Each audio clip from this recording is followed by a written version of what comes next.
Mais c'est pas bon quand tu es dans un pays où tout va à 850 à l'heure. Je n'ai même pas vu ce qui s'est passé hier à Moscou. Je n'ai pas vu. Mon informateur, la personne qui m'envoie des informations a disparu un peu. J'ai essayé d'appeler sa petite soeur. Et on me dit, sa petite soeur même dit que son numéro ne passe pas. Je ne sais pas qu'est-ce qui est arrivé à mon informateur. Et donc, s'il y a quelqu'un d'autre qui aimerait m'envoyer régulièrement des informations pour pouvoir produire des contenus, ça nous fera vraiment plaisir. Contactez-moi par le email hermanlepatriote@gmail.com. Chers amis, tout à l'heure, revenant du supermarché, après avoir fait les deux contenus pour vous en ce samedi 26 avril 2025, je viens de tomber sur une vidéo concernant un général russe qui s'est fait dronistifier depuis Moscou. Un général russe s'est fait dronistifier. Et quand j'ai fait mes recherches, j'ai lu un peu par-ci par-là, j'ai écouté un peu par-ci par-là, je constate que les gens ne sont pas prêts à ce que la guerre la cesse. Et c'est triste de le savoir. C'est triste parce que, regardez où nous en sommes aujourd'hui. Zelensky, de son côté, il dit, oh, la Crimée ne sera pas prise. Il n'a qu'à donner les sanctions à la Russie. Ça fait maintenant, je crois, il y a un général qui a été Bamougou comme ça. Et ça, c'est un deuxième général qui a été Bamougou encore. Et ça s'est passé hier. On va écouter ici les indispensables de LCI. C'est qu'eux, ils disent les Toubabous, c'est-à-dire les Toubabous depuis la France, puisque la France soutient activement l'Ukraine. Et quand tu regardes, quand tu écoutes très bien Macronie, lui, il veut que le monde entier tombe sur Russie. Vous voyez? Mais du côté des États-Unis, Donald Trump fait comme tout son possible. Il n'a pas pu empêcher la guerre en 24 heures comme il avait promis. Moi-même, je savais que ça n'allait pas être facile.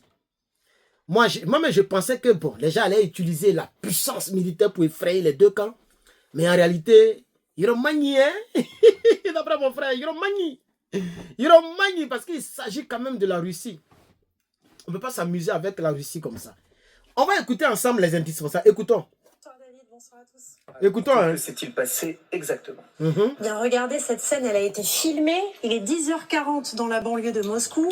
Vous allez voir qu'au loin, un homme s'approche de cette voiture, quand soudain, une explosion retentit.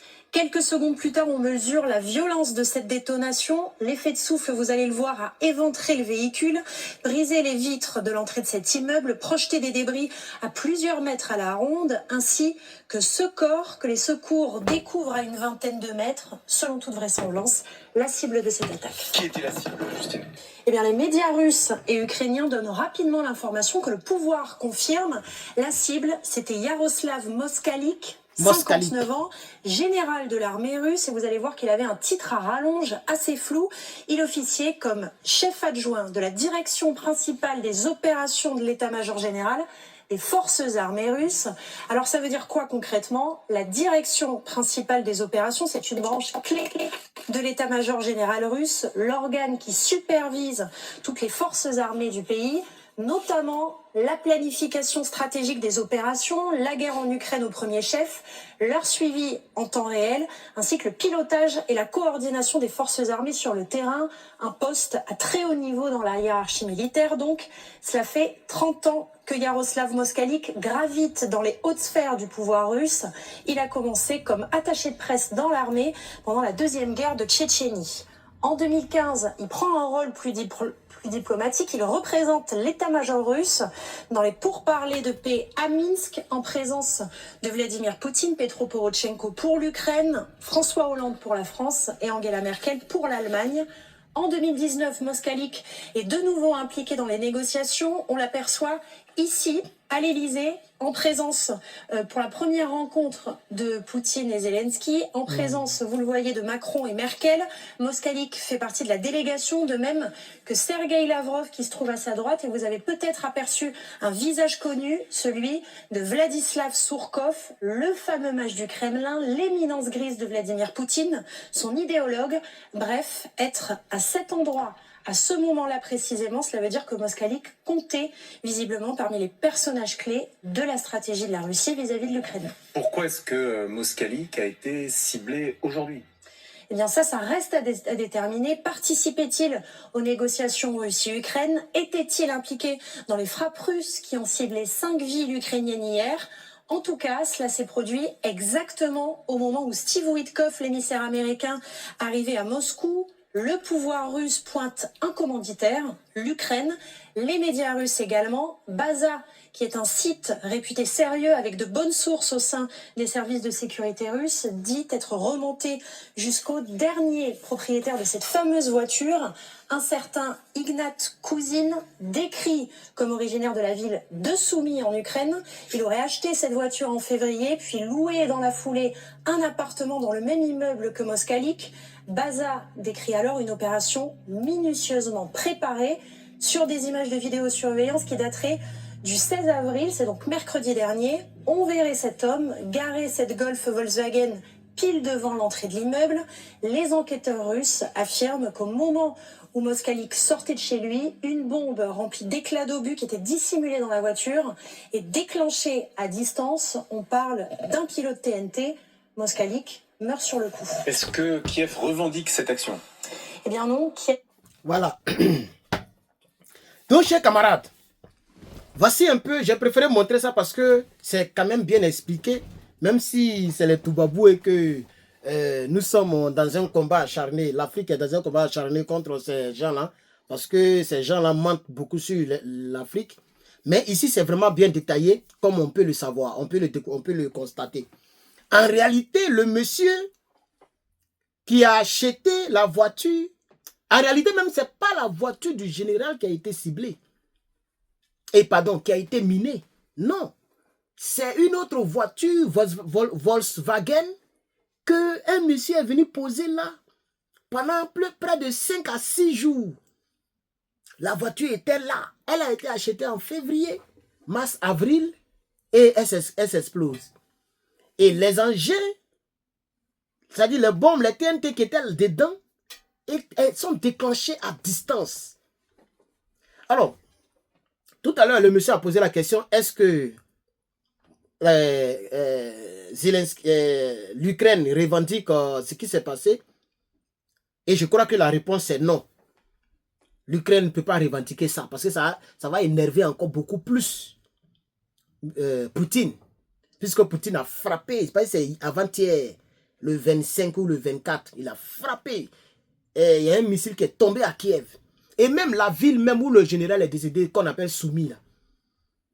Mais c'est depuis Soumy là que les choses se déroulent, que les frappes s'opèrent. Selon donc certains sites internet. Puisque j'ai lu quand même avant de lancer le direct. J'ai lu beaucoup de choses.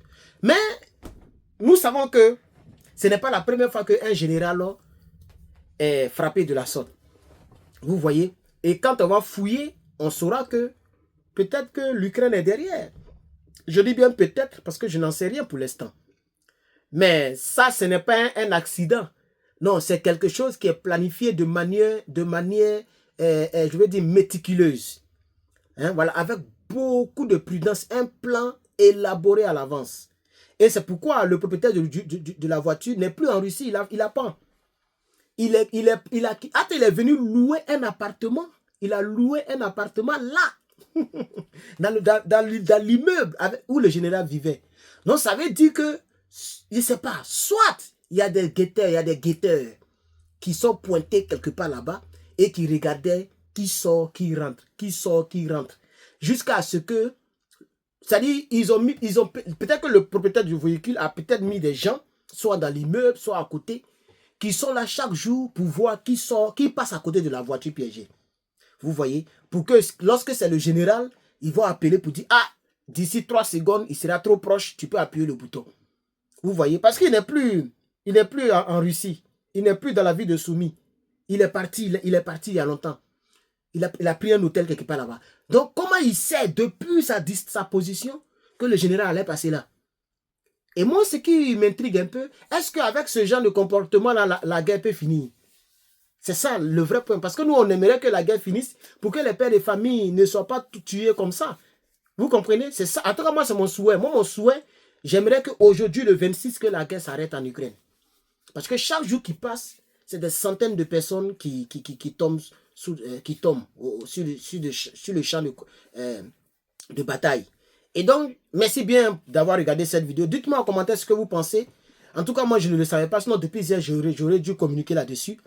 Mais malgré ça, j'ai fait quand même un petit contenu pour vous. N'oubliez pas de commander nos t-shirts. N'oubliez pas de nous soutenir, de souscrire. Je vais faire des vidéos maintenant. Une vidéo par jour minimum pour les souscripteurs. Aujourd'hui même, j'ai fait une vidéo sur les 25 véhicules à ne jamais acheter. Les 25 voitures à ne jamais acheter. Ce n'est pas par marque, mais c'est pas non seulement par marque, mais par année. C'est-à-dire c'est spécifique. Pas pour dire non, qu'il ne faut pas acheter Ford, il ne faut pas acheter Chevrolet, non. Mais c'est spécifique. La marque, l'année, la série, donc c'est spécifique. C'est une vidéo très riche. Comme ça, pour ceux qui veulent acheter un véhicule, il faut regarder dans cette liste. Si la voiture n'est pas membre de cette liste, tu peux acheter. Ok? Si la voiture est dans la liste, il ne faut pas acheter, sinon tu vas regretter. Dans la vidéo, je vais la poster tout à l'heure après cette vidéo. Pour ceux qui ont souscrit. Et chaque jour, il y aura des contenus secrets comme ça. Mais à vous, le public, merci bien. Abonnez-vous, n'oubliez pas de mettre un pouce en l'air. C'était vraiment le Patriote. Je vous reviens tout à l'heure avec d'autres actualités. Je vous remercie.